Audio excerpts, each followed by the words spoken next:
Thank you so much for signing on and joining us tonight for this webinar.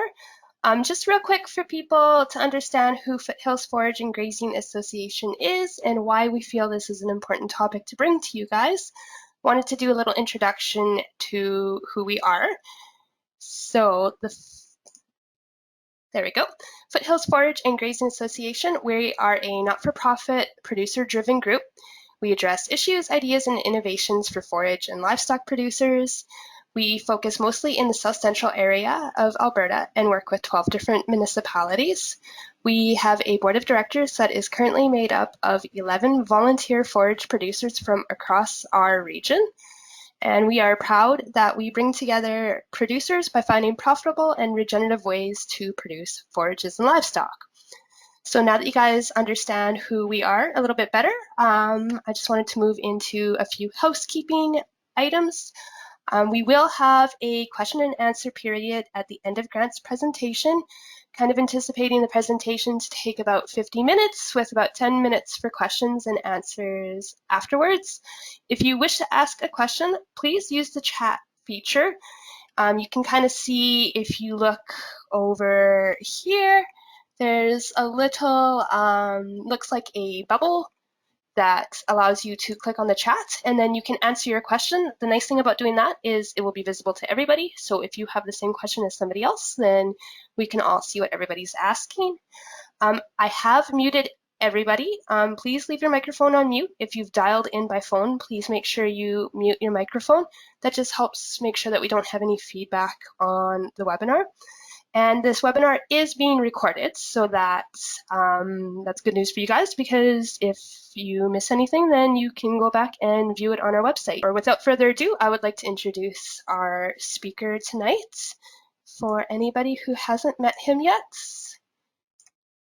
Oh, sorry. It is Mr. Grant Lastiwka. Quick bio. So Grant and his wife Della and two daughters, Alexa and Matea, they run a small grazing cow-calf operation where Grant gets to test what he has learned from producers, scientists, and extensionists. Grant has worked in central Alberta with Alberta agriculture in varying roles for over 30 years, roles such as forage, grazing, livestock, and economics. His efforts are always related to trying to realize the value from seizing the opportunity of managing forages and grasslands to be a highly productive crop. His forage management thought is from the plant to the soil to the livestock to the people and to the consumer. The system he works towards are managed in ways that consider finances, the environment, the people, and the community. This holistic management decision-making approach is done simultaneously and strives to be regenerative. Grant is now working part-time with Union Forage and also freelances, doing various forages projects. So Foothills Forage and Union Forage are proud to present Grant. And without further ado, I will make him our presenter. Okay, I will get into the presentation. This is an interesting one. Hay pasture rejuvenation principles.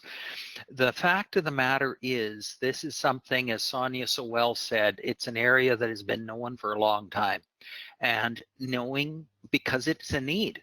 And the fact that I know when the 2006 year-round grazing project with Dennis Lawton, Don Vandermeer from Foothills, for those of you old-time members remember, and Doug Ray were part of that team across Alberta, we quickly sat and had a debriefing saying the next step needs to be pastures. We realized the deficiencies are quite great there. And certainly that has continued, unfortunately, as more and more of our land that has been left in pasture is the land that is only suitable to pasture, and more limitations in different ways. How do you deal with that?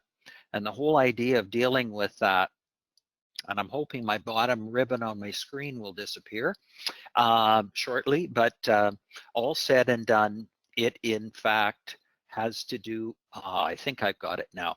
It's got to do with the fact that the productivity of that land has a lot of room for growth.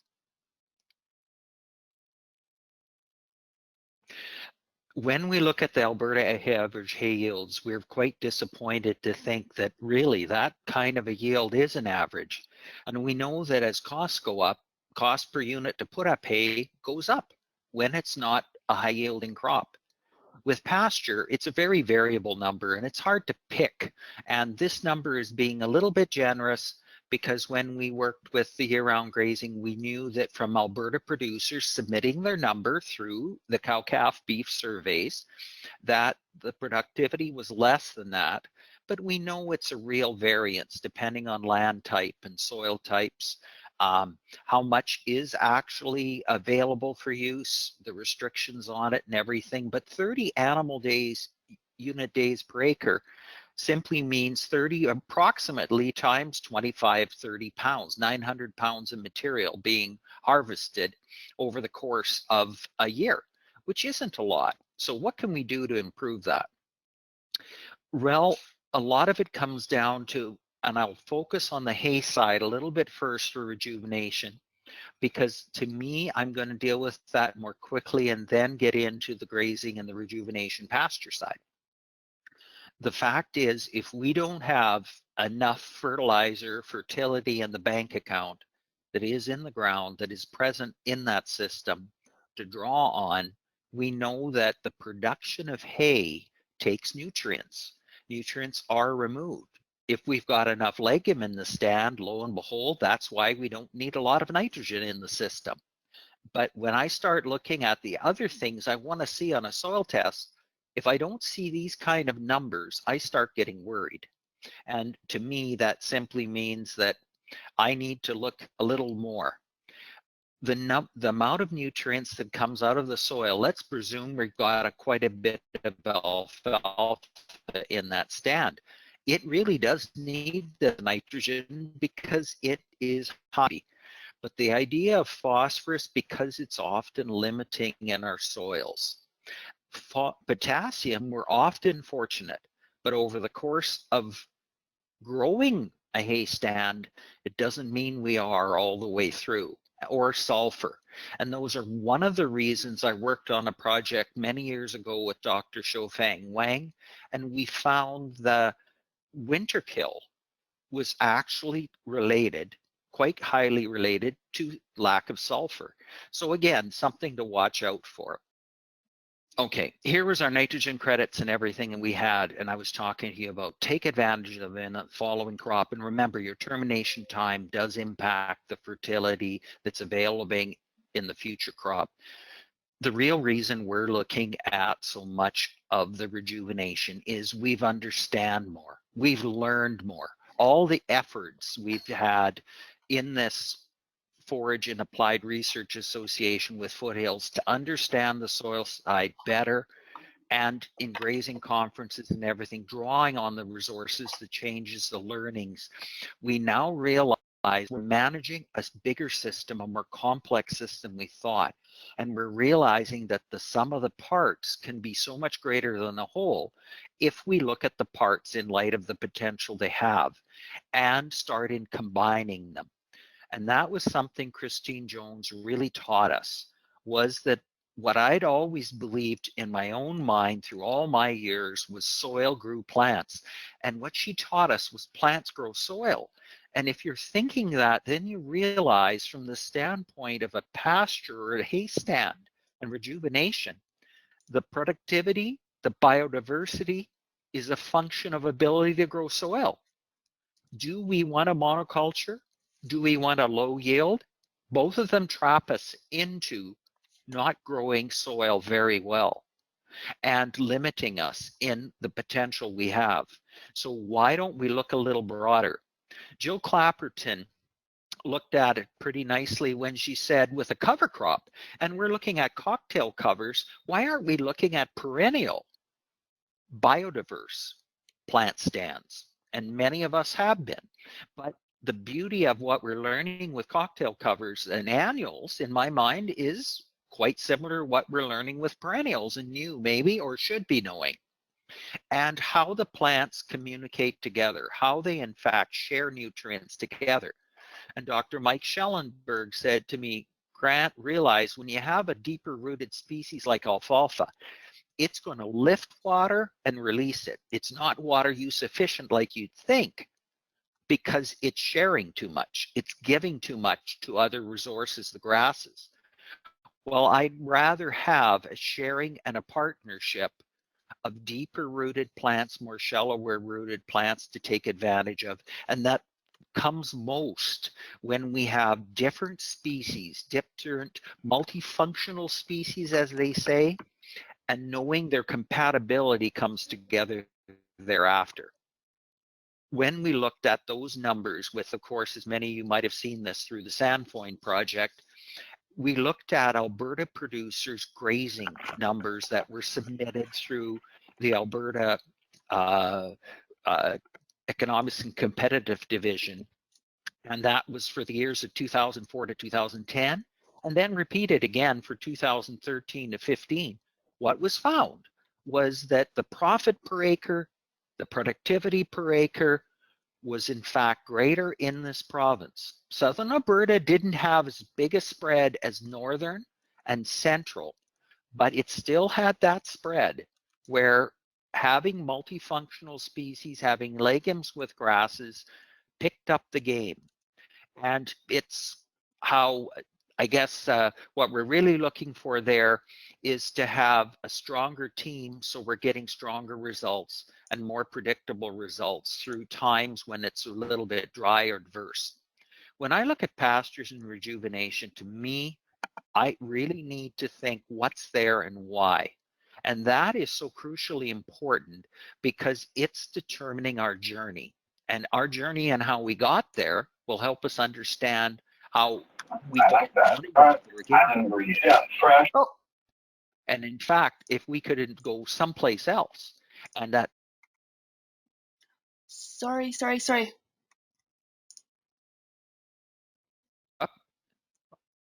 That was my bad. Sorry, Grant. is that a, oh, no problem.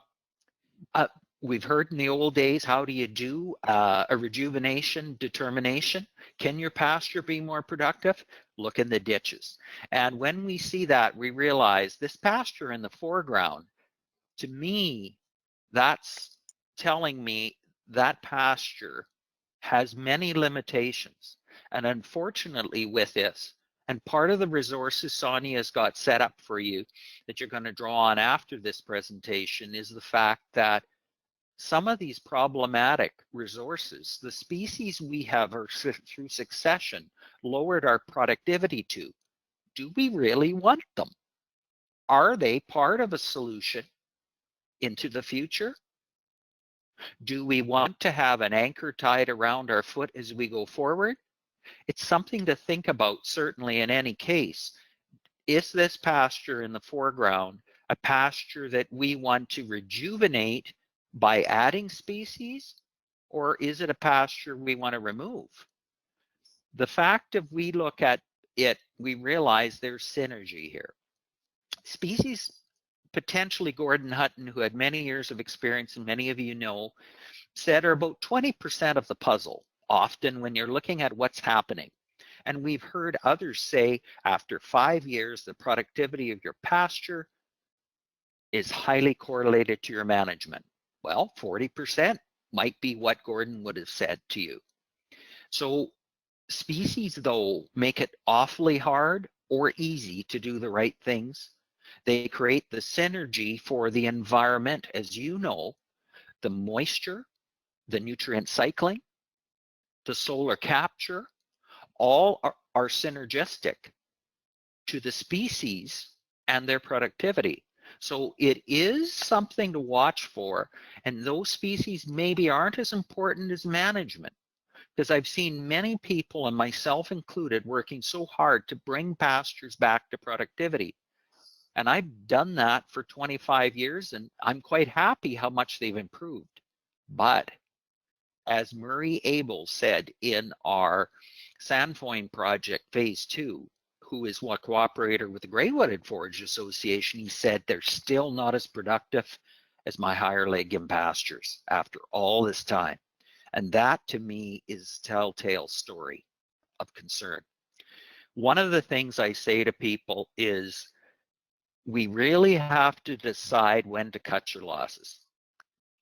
I knew this cow had an udder that was failing on her. I knew she had bigger teats than she should have.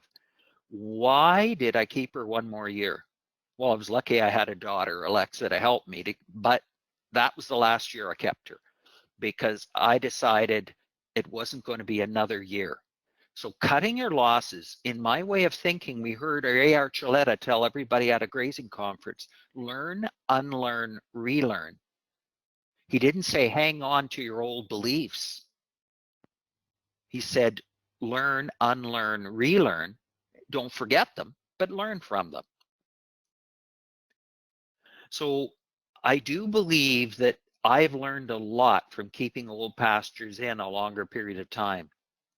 But I know that the network we've got within our Forage and Applied Research Association, with strong directors at Foothills, with mentors like we've had in the industry, we now can take a step forward, and hopefully we've learned our lessons and taught us what we need to know.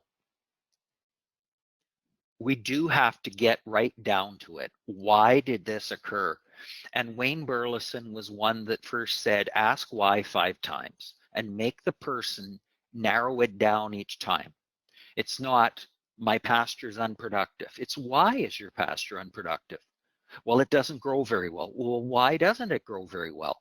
Ask those questions as you try to determine what really is the story. What now is the problem? And not a symptom of the problem, as so often it's said is an holistic and wrenching for profit. Let's get to that, because that's going to be a cost-effective means. And the key thing, I think, to me and what I do and what I've looked at is timing is a key to all. And for some people, they comment, when you look at a problem, it's easier to see it at some times, it's harder to see it at others.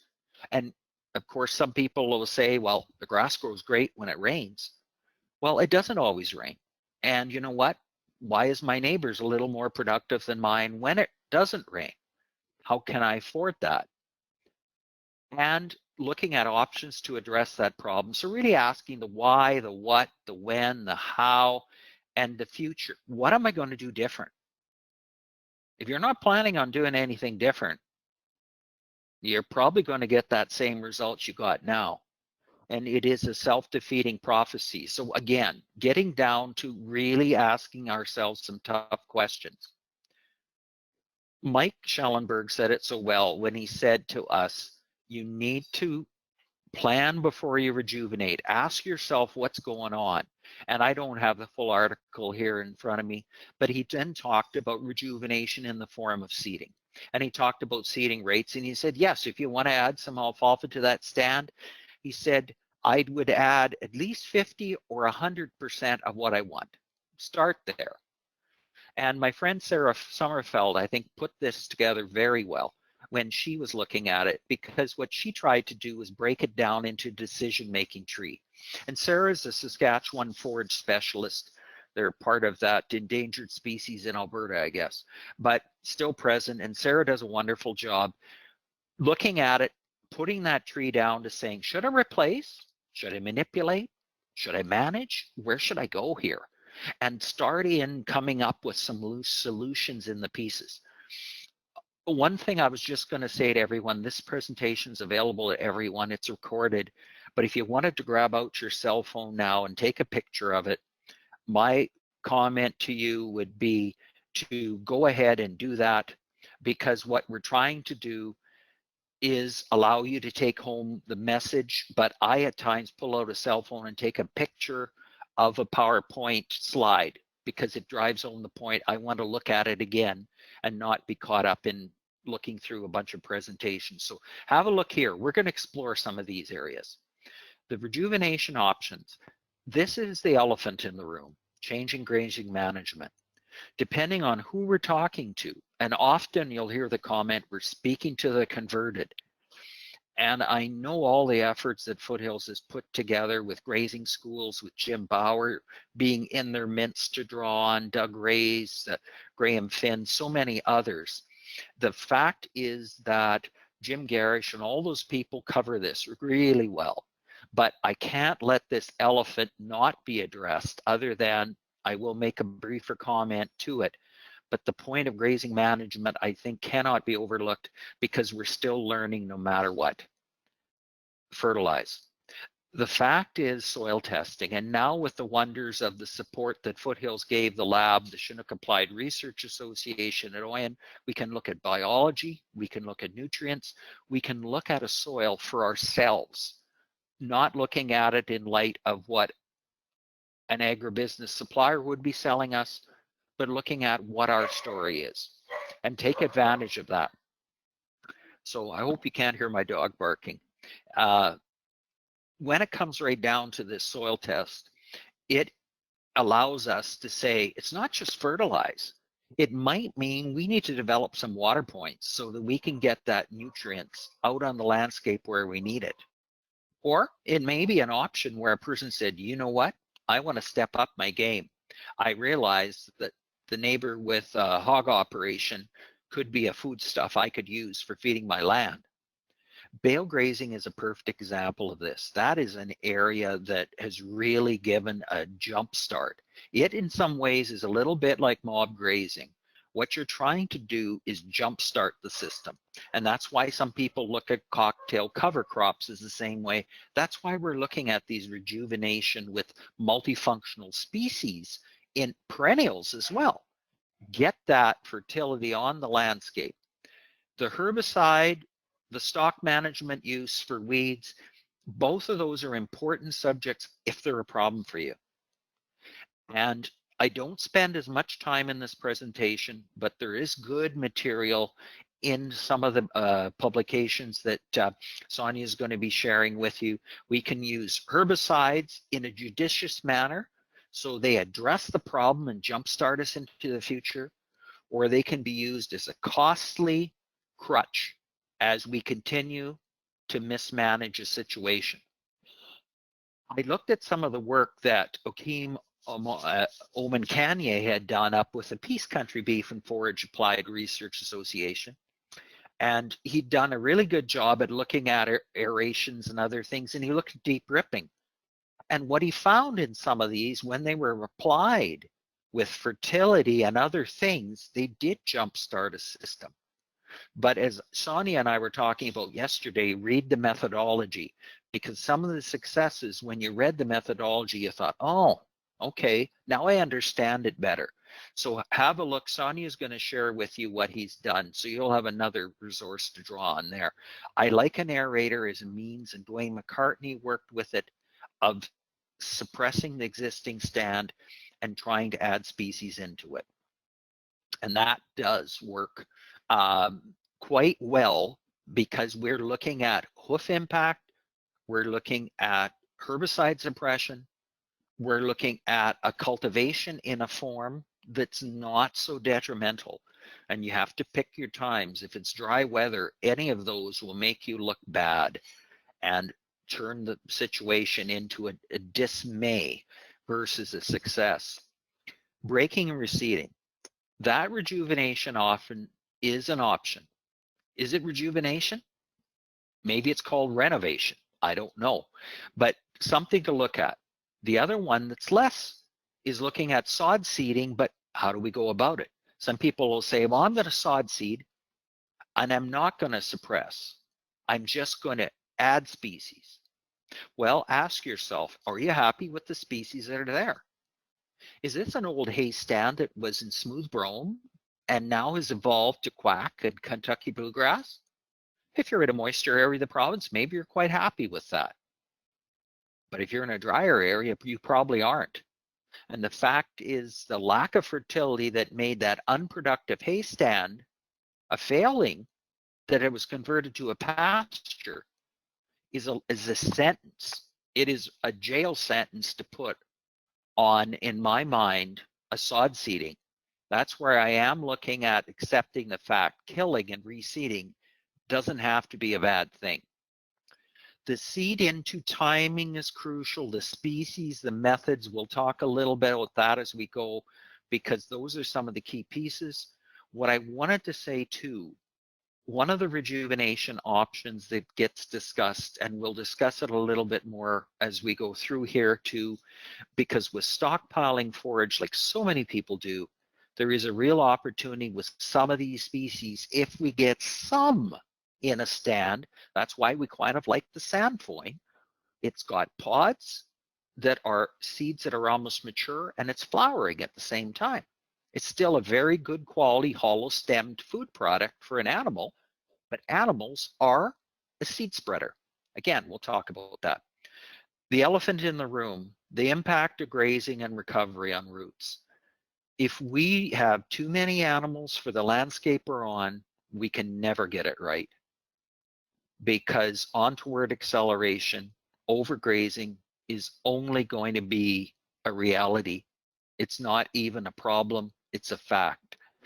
We're looking at balancing what we've got with animals to potential forage growth, and then we're managing our grazing period. We're managing our recovery with an understanding to those plant roots, those plant shoots, and the solar panel above ground, the battery below, the bank account below, and realizing that that bank account below has a lot. And what I love about this is it's a solar system above ground, but it is a high-speed internet below.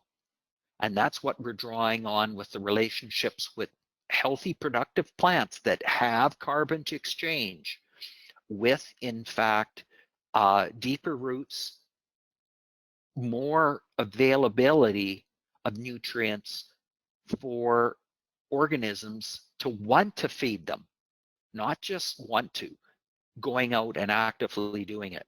This is where I don't mind saying, hold on, I need a little bit of fertilizer in my system. As you can see in this picture, if you're short of phosphorus, this only had, if I'm not mistaken, 25 to 30 pounds of pea put on, actual. So that's about 70 pounds, maybe less. And look at the difference the productivity made. The shift in species is the key point I want to show to you. If we want more legumes in a stand, maybe we just want to fertilize with what's deficient with PK and Fs. Have a close look. They may be there and they just aren't expressing their potential. What I wanted to show was phosphorus being so crucial, and herbicides plus phosphorus, herbicides with no phosphorus. And what was here was looking at broadcasting seed and alfalfa grass seed. My friend Glenn Friesen out of Manitoba put this presentation together and he shared it with me, so I stole his slide. We're putting a little bit of dirt over the seed after I broadcast, because it isn't the way I really like to put seed on.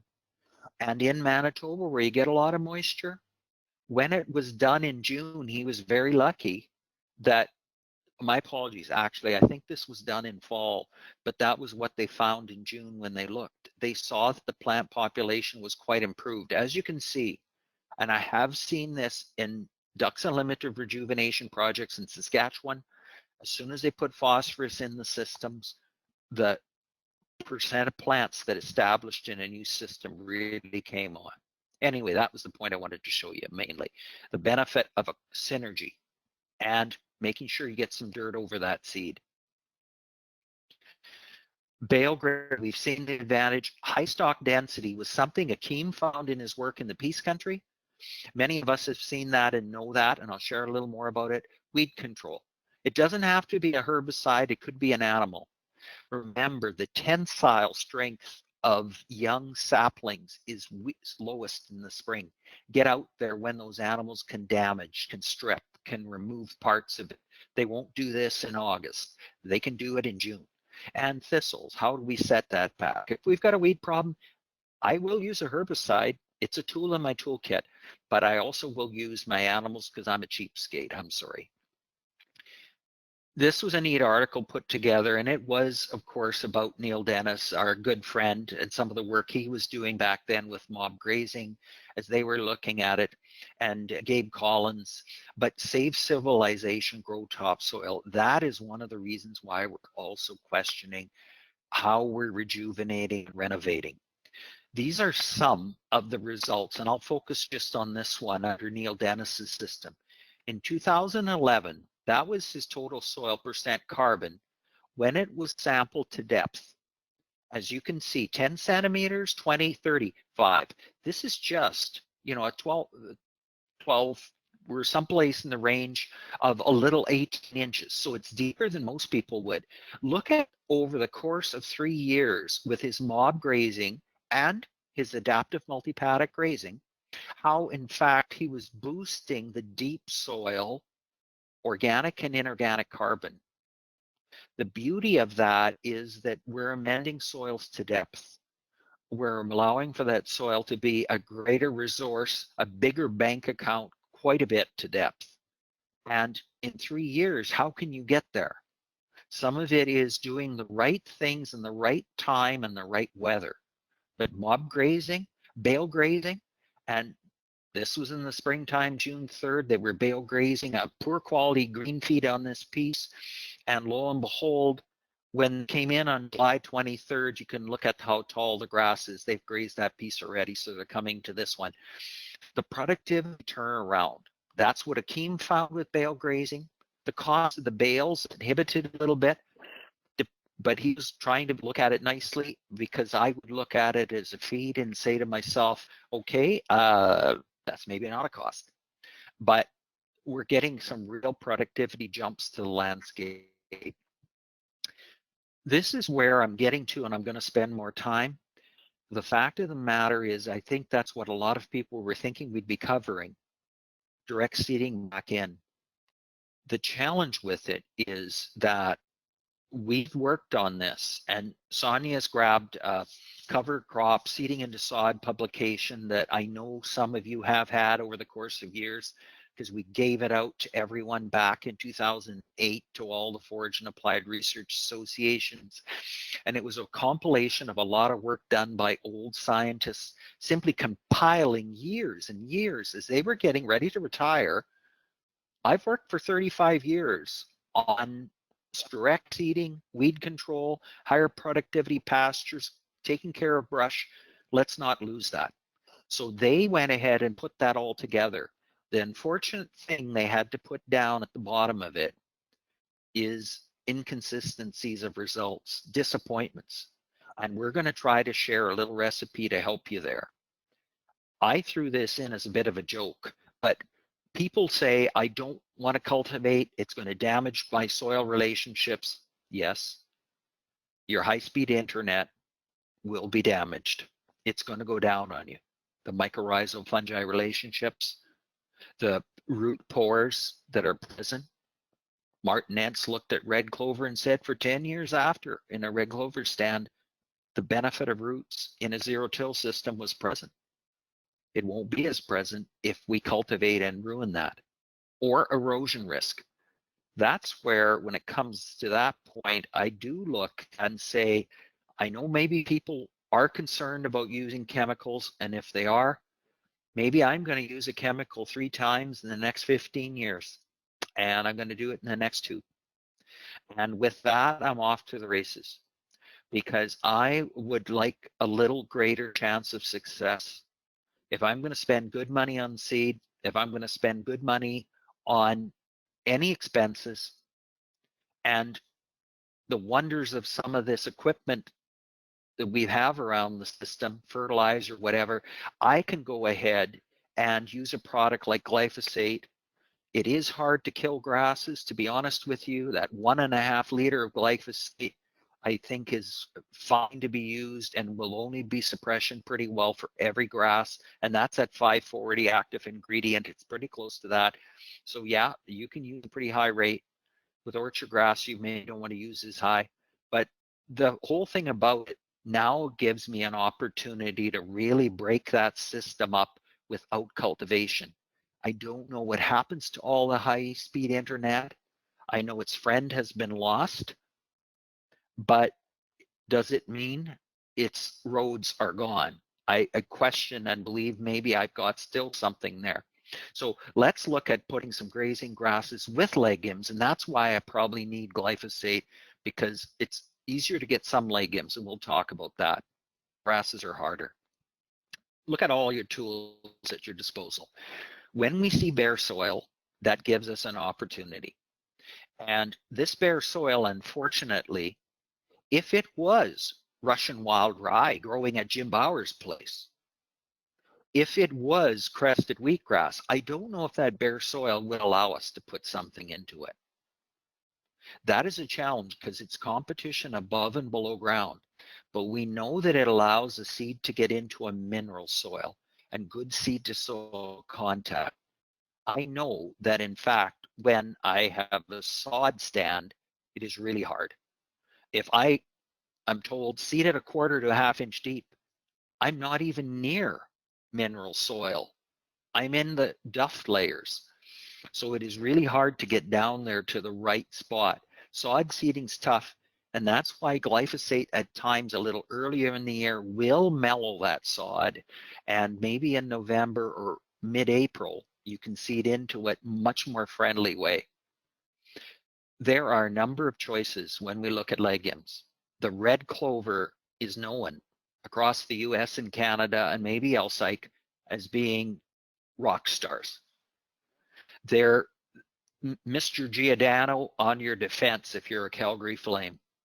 And I, being an Edmonton Oiler, of course, I'll have to pick another forward that might do a little better, Connor McDavid. But I'm looking at alfalfa as being second best. I know that the beauty of Sicer milkvesh is it's slow to establish, but it's rhizomatous. It sets a lot of seed. So does Elstike. So does Sandfoin. So does birds for trefoil. That's one thing we're finding with some of these legumes, exploiting the rest time, the stockpile forage time. And Jim Bauer said many years ago to me, I'd much rather teach stockpile forage management than I would grazing management, because if they actually do a good job of stockpiling, you know what? Their grazing management is going to be pretty good. And they're going to have some seed set, in fact, so they can go ahead and get some things moved around the landscape, which is a good thing. Grasses. The choices we have in grasses, with orchard grass being the best, but none of them are the greatest. And that's why if we have bare ground, if we've got a higher percentage glyphosate kill, if we've got a series of moisture opportunities, then there is a chance these will establish. Like I said to you, just because you use glyphosate doesn't mean you're going to lose the grasses you planted or evolved. It is a tough one. So you're never probably going to lose the grass that was there to a great degree, but you're really like some of the ones you want to work with to come on. Picking the right systems. Paul Jefferson in Saskatchewan with the Western Beef Development Center, and now this is Livestock and Center of Excellence, said any system can work.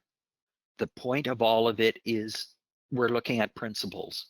And with principles, I really am not so happy with this one. I do want to see this seed row closed to the best of ability, and I hope that I can't quite tell if it is, but if I've got it placed shallow enough, is it actually closed and seeded shallow enough?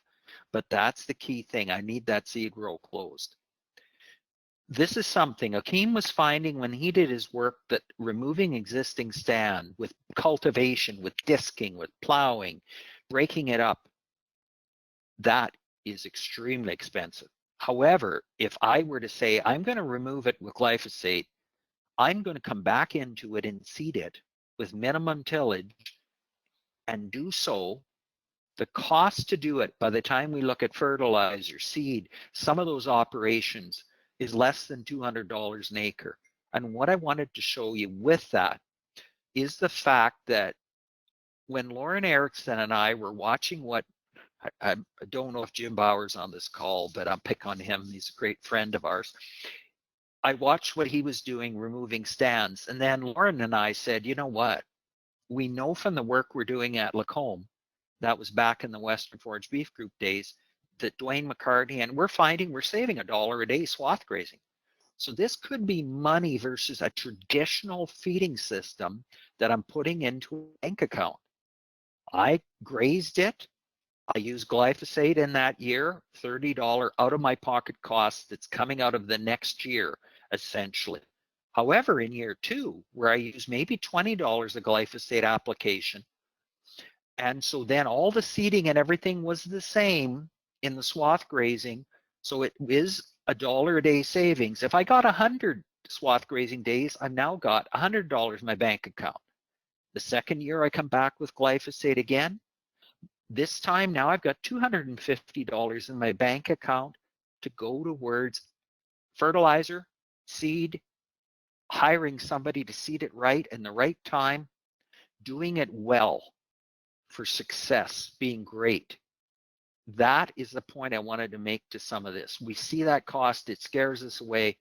But when we watched what somebody like Jim was doing with his system, he was cost effectively approaching it strategically and shrewdly. And guess there must be some Scottish in him. All said and done, to get enough money from the existing cash flow years to prepare himself for seeding down a new stand. Again, we said, problem with a lot of it is the challenge. We can't control some things, and what can we do? That's why I emphasize this latter point to you. The opportunity to really do it for success might well best come, and Harvey Oder said this to me years ago, because I'd say, Harvey, what do you think I should do for sod seeding and everything? He'd go, well, Grant, I don't know. And if you know a mentor, Harvey Oder was an amazing mentor with years and years of experience. He said, I might just take it out for 2 years maybe before reseeding it.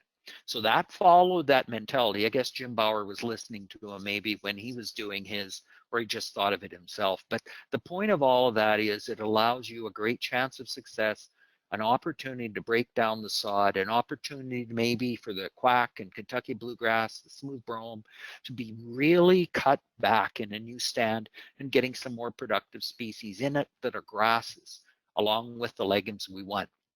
So important with that is that no matter what we do into sod, we really do have to, in fact, have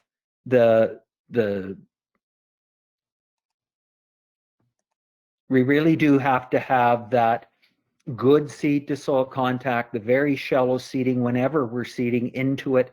And that is the biggest problem. People do not that seed to soil contact, they don't seed shallow enough. I'm sorry, you don't. So that point to be driven home, and looking across a field, as I had one person talking to me this week, yes, the hilltops are sandy, the valleys are soft, and the headlands are firm. That's not a good recipe. I'm sorry, folks. Because those areas you can't seed shallow where it's soft. The timely moisture, that is where fall time comes in. That's where very early spring comes in. And that was what I watched one of the Foothills producers go ahead and do with a mid-April, Scott Copley with his mid-April seeding. It was really putting a lot of moisture on the table in front of him. And that is crucially important. And that's what Mike Schellenberg had said to me, look at fall and thereafter very early spring, not this May and later May and June, because our moisture events become so unpredictable. Thereafter, you're really supposed to be monitoring and watching. And remember, you've got competition above and below ground, and that timely action, as I shared with my mistake here.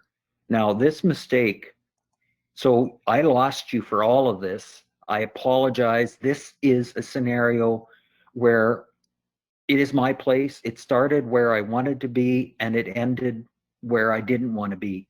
And that was the weeds got ahead of me. I had a firm seed bed prior. I had fertility that was addressed, but unfortunately, all of a sudden a mistake was made and we over fertilized.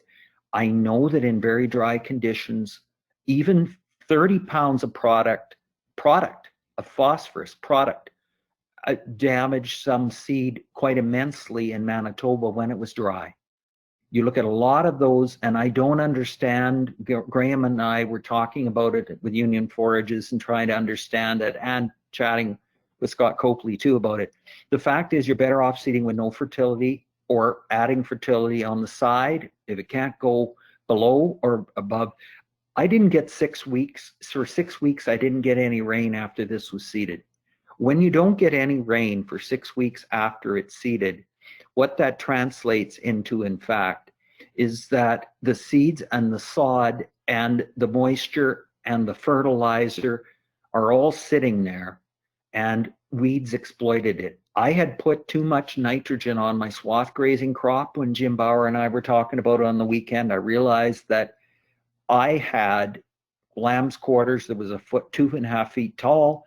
The following year, I had meadowbrome that was 6 feet tall. I wanted a lot of legumes. I had a lot of legumes in there, but I wasn't a friend to any of those legumes with my mismanagement. Too much fertilizer in the scenario here, too much weed control problems. The mower cut too short. The ram leaked. Of course, I can tell you everything you shouldn't do, and my joke is I make every mistake, and it's unfortunately, I guess it's kind of true. You want to be mowing about 6 inches high. You want to do it sooner than this, so that you really are just putting weeds. Or if I'd have taken this off, beautiful silage. So I'm going to go to the next one. The paying attention to detail. Timeliness, very in middle of May or something like that, if you're sod seeding into an existing stand before the green's coming, as the green comes, so it's not stealing the moisture away from you. If the ground's too dry, don't do it. Or doing it in fall. So you've got a whole winter of potential moisture banking, an opportunity to correct some of the row closure that didn't occur properly, maybe with that drill, and then thoughtful manage of the existing forage. That means that you might find existing forage needs to be grazed severely beforehand. Somebody will say, I'm just going to graze it severely. Systems are resilient. If you've been a good grazer for years, one severe grazing doesn't take away the strong roots and vigor of the plants that are present. They will still be really tough on you to try to allow that seedling to come. If moisture is not your friend, like it is in Wisconsin and Minnesota and in Missouri, we're not there. We live up here where moisture is unpredictable, infrequent. So controlling the seeding depth, absolutely crucial. Row closure, if nothing's going to come, keep it sealed and seeded, waiting for when weather comes. And that's why you'll hear somebody like Doug Ray saying a year later, seeds were still coming. Be patient. And that is true if you've done the right things. If you're monitoring and you see it hasn't succeeded, then don't bother, because if you see seed coming and dying, running out of moisture, drought, other things. So some of these key attention to details things, you saw this already. All I was going to say in this point is emphasizing the monitoring for seedling health. One of the reasons why Akeem had a poor catch, a poor success in one of his trials, grasshoppers ate the seedlings. Well, is that a failure of his system? In the end, really no. You'd look at that system and say, it isn't a year where I predict grasshopper issues, so I think I'm going to be off to the races. Another one could be, that was a dumb year for me to seed it because I knew the grasshoppers were bad last year. So again, the seedling health monitoring for it and the sunlight getting through to it. And that's where the mowing or silaging is really crucially important. So the seedlings have every chance. So the existing old stand is challenged, pressured, suppressed, set back, slowed in every way. So a little seedling has a better chance. All I was saying in this slide is this is a no-brainer. When we're stockpiled forage, when we've got some legumes in the stand, they set seed. And when they set seed, you've got a walking fertilizer spreader. It's about 78 square feet is what I was finding if I looked at about 50 hours of spreading for that cow. So lo and behold, Akeem found even up to 10 days, there was still seed in there. Germination of seed really varies. It has to be hard, more hard seed. Smooth seeds do better. The faster the passage rate, the better a grass seed will come through. Slower passage in the fall time with a stockpiled forage, chances are lower quality forage, not so many seeds are going to come through. That's when we're going to get very little germinating afterwards. But take advantage of the seeds that are present in a stockpile. Take advantage of the plants that do that. Bird's foot trefoil, this was in a September grazing. Those had grown since July here at Innisfail, since early June. The Elsite clover, Even some of the alfalfa I had, but the sicer, away it was going, and then looking at the sandfoin, some of those pods that were developed with the seed head, those are going to be things the cows are going to spread. And that's what you'll see as the manure starts to break down, the seedlings come. They don't come until the manure starts to break down. And so that often is in June. This was fall grazing. This is June of the next year into July. So it's not like a hot rumen's going to germinate them. She's a walking fertilizer spreader, a carrier with a perfect environment for a seedling to come, for a seed to come. So take advantage of moving legumes with cows as part of a system. You can put it in mineral. That's an expensive way of doing it. I like to just simply move it once it's in the stand, but certainly you could do that too. And this was the last slide, the take home, and you all saw that. The emphasis on not grazing too early in the spring for rejuvenation. Let the plant recover from fall. If it's a stockpile forage and everything, I'll accept it being part of that stand and being partially grazed with it. But also remember, in the fall, the plant's setting up for next spring. So part of rejuvenation, if you're simply looking at plants, is managing the plants for phenology. As Dr. Mansky would say, managing for proper recovery, proper dormancy, prepared for regrowth. Sorry, everybody, for that mistake. That's, I'll stop there.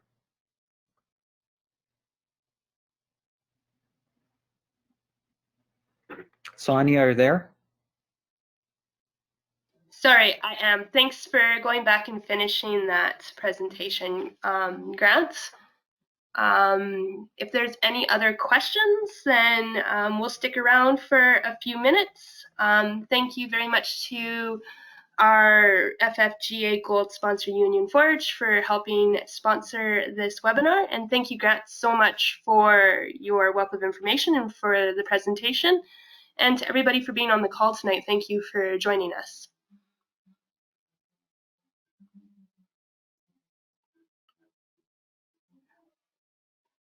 You will be able to find the recording on our website probably by the end of the day tomorrow is what I'm going to aim for. So if you want to go through this again, then you'll be able to find it there.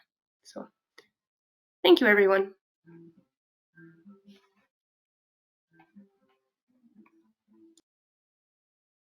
Are we closing down, Sonia? You can stay on for a few more minutes in case there's any last minute questions.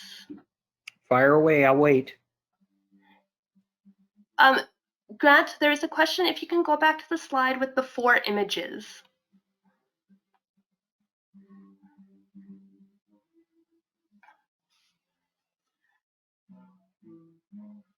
Is that the slide? Mike, that slide? Okay. Yep, that slide, Grant. Okay.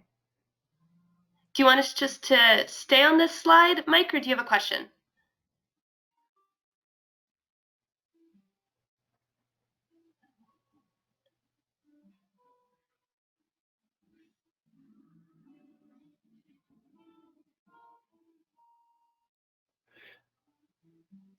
The point with this slide was, of course, attention to detail. And if you mess up in one spot, and I did more than one, so you get what you expect. And that to me is why this inconsistent results. It is very much a methodical, meticulous recipe. And the recipe has to be related around the opportunities for the success of a seedling to be the greatest possible, and for moisture incidence to be at a high during this time span, and a high in frequency, because that was one thing that was brought to my attention from a gentleman in Minnesota when he said, you know, we get rain similar to you guys up there, but you guys don't get it as frequently as we do. We get ours pretty regular. You don't. And so that simply means that that's why Mike Schellenberg was leaning to the fall time app, because we had a winter of hopeful snow, of hopeful some moisture, hopeful opportunity for spring, another set of moisture events, and that plant to have a period of time in front of it to get to the 3-leaf stage. Once it's at the 3-leaf stage, it starts developing a secondary root system. Its ability to withstand waiting, drought, hardships are present. Up until that time, it's very precarious. And the fact that you are planning a time of moisture opportunities, and very important for Foothills members because many are in dry areas or with land that is dry limitations. And the importance of that shallow seeding.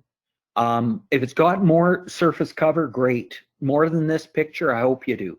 The point is that we want control, we want ability to not hairpin to get that seed planted.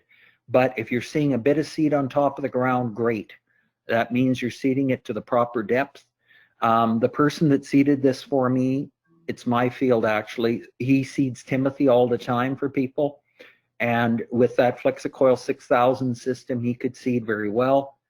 The point of the mowing disadvantage was, again, don't wait. I was gone 3 weeks. I mowed it 2 days before I left. And when I got back 3 weeks later, that's what I had. What I and Jim Bauer discussed on the weekend, I really believe I put too much nitrogen on my swath grazing. I had too good a swath grazing yields in between. And I didn't simply bank phosphorus, potassium, and sulfur. And yes, there would have been more nitrogen there, but trying to set up the legumes on a stand to be really dominant as a part of that picture, a fertility blend. And so again, another meticulous detail. Too much fertility pushes weeds, too much nitrogen encourages the existing plants to come back. If it's a suppressed stand, those are the points I was making here.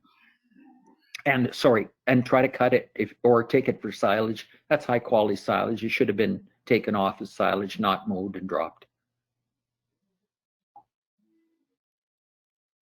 Awesome. Thanks, Graham. Or Grant, sorry. I haven't seen any other questions yet, so let's just give it another minute or two and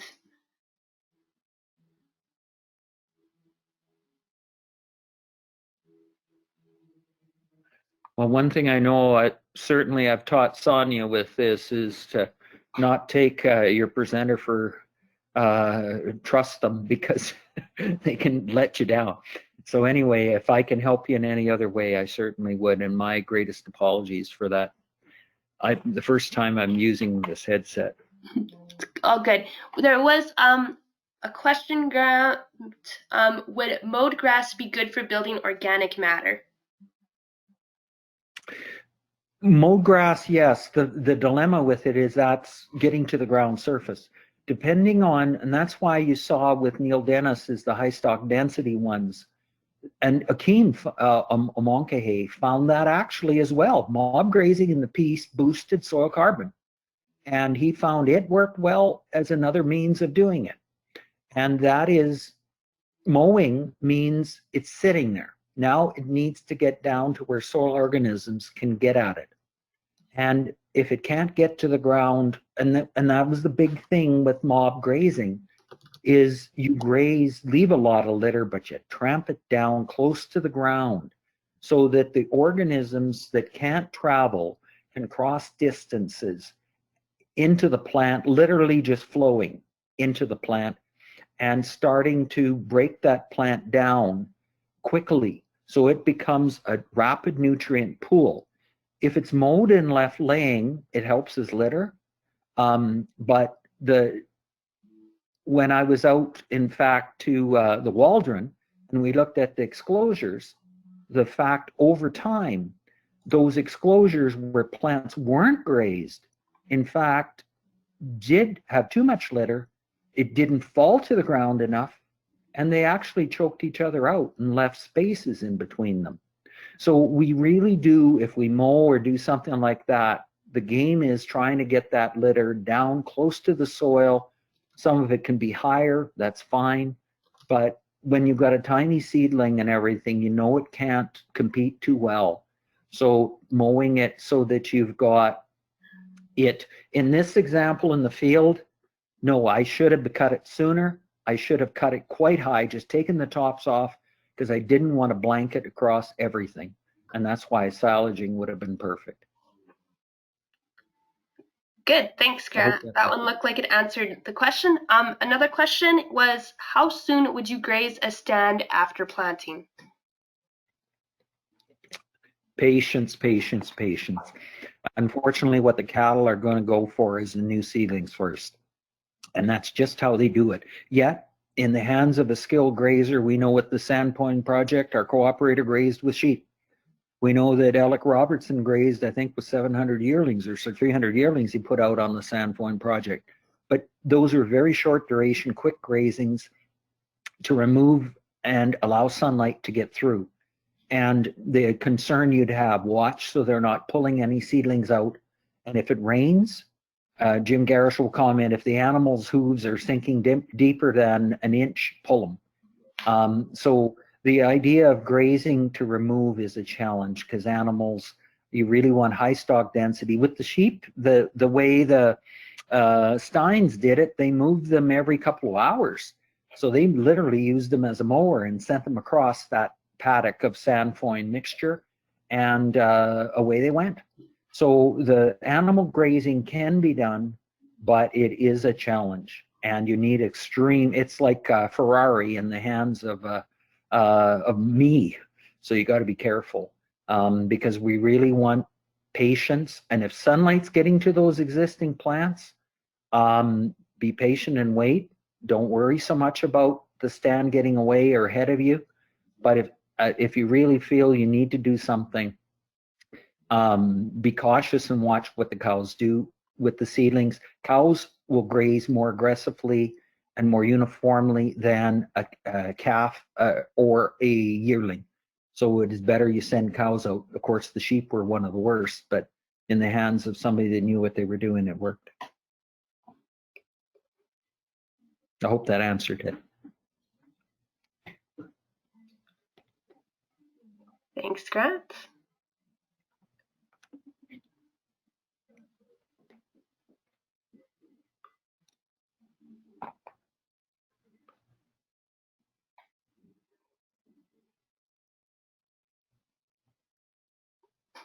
Okay, it looks like Graham added a little bit to Grant's last point there, so make sure you check that out in the chat box.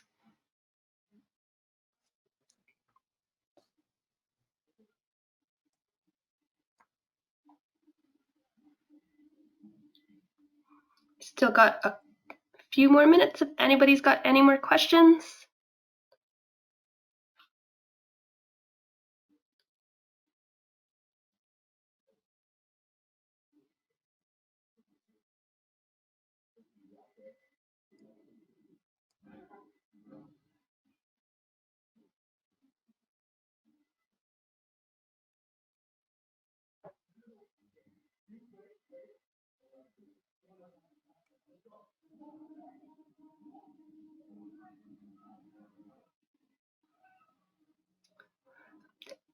Grant, there's a question around nurse crops.